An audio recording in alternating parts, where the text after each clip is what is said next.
In addition to possible weather concerns, thousands of flights are now being canceled every day. Hundreds more facing dramatic delays as the government shutdown rages on. And those staggering numbers, many Americans right now wondering, will I be able to get home for Thanksgiving? To help us understand how the shutdown will change your plans is travel expert Sandra McLemore. Sandra, good morning. Morning, Hannah. We keep talking about this reduction at 40 of the nation's biggest airports.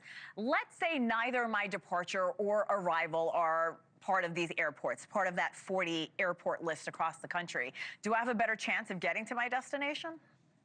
I mean, you have a better chance. Do you have a guaranteed chance? Absolutely not. They're going to be pulling aircraft, they're going to be pulling crew, and everything shuffles. It's kind of like moving up a seat on a table. If everybody has to move, somebody's going to have to move somewhere along the line, even if they didn't expect it. So yeah, unfortunately. So how are the big airlines treating their commuter flights on those small jets like those Delta connections, the United Express, American Eagle, compared to their long-haul, wide-body flights? Are those flights more at risk of being canceled? So right now, for the most part, international flights, Hannah, not affected. Okay. They would have so much more of a ripple effect if you were to stop international flights coming in. Big problems. So those are the priority, the international flights, the big planes, the priority, and also the flights that are going through hubs. So for those who don't know what a hub is every airline has at least one hub, and it's kind of like their hometown. And all of the planes go in and out of the hometown, and a lot of the crew are largely based in the hometown. So if you are flying through your airline's hub, you are less likely to be affected. But at this stage, I only foresee more and more flights being canceled.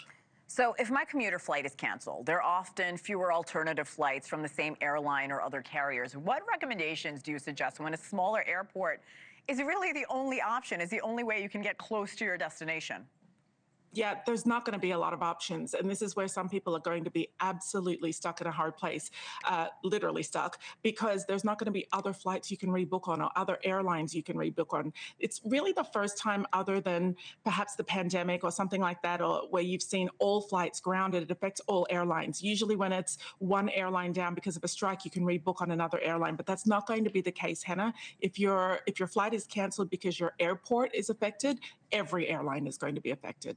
What advice do you have if you're stuck at a larger airport, you're trying to get to a smaller airport through a commuter flight? What do you do? So if you have time to rebook, there are some small rebooking tweaks if there's availability that you can do. So for example, if you're traveling perhaps at Thanksgiving, we still have a few weeks out, right? So what you could do is have a look and say, well, are the days that I'm traveling on a little bit more flexible, for example? Could I leave and come back, maybe not on the busiest travel day, but the day before or the day after? If you can rebook onto one of those days, go ahead. If you're traveling with a group of people, this is something I really want people to understand. It happens so often, even in my own house. Somebody might be traveling on points, somebody might have paid cash, or maybe someone's flying at a different time. You're going to be easily separated, even if you're on the same plane. So you got to make sure that everybody is in the same booking, okay? It happens a lot when families split payment methods. They'll go in different bookings. And of course, I know we say this all the time, Hannah, we sound like broken records, but you've got to leave more time, not just for flight rebookings and flight changes, but also through security, because it's TSA and air traffic control that are impacted. Airlines may face even less flexibility in the weeks ahead, and you've certainly alluded to that. That runs directly, like you talked about, into Thanksgiving. If someone has a flight booked in the next 3 weeks, should they be moving their flight to a day or two earlier to account for cancellations or delays, or just stick to whatever is happening right now, whatever your flight arrangements are now? It's going to be stressful either way. If you try to move, it's going to be stressful. If you stay where you are, it's going to be stressful. Why? Because you don't know if you're going to be impacted. So I'll tell you that my family have decided not to fly this Thanksgiving. We had flights booked. Airlines are giving full refunds. We just went ahead yesterday and canceled. So if the stress of this is too much, and I get that travel is stressful enough, canceling definitely is one option.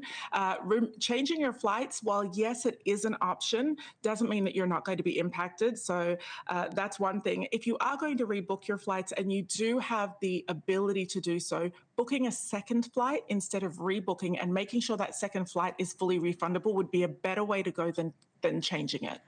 Thank you for watching. Subscribe below and download our NewsNation app right now on your phone, and you will get fact-based, unbiased news for all Americans.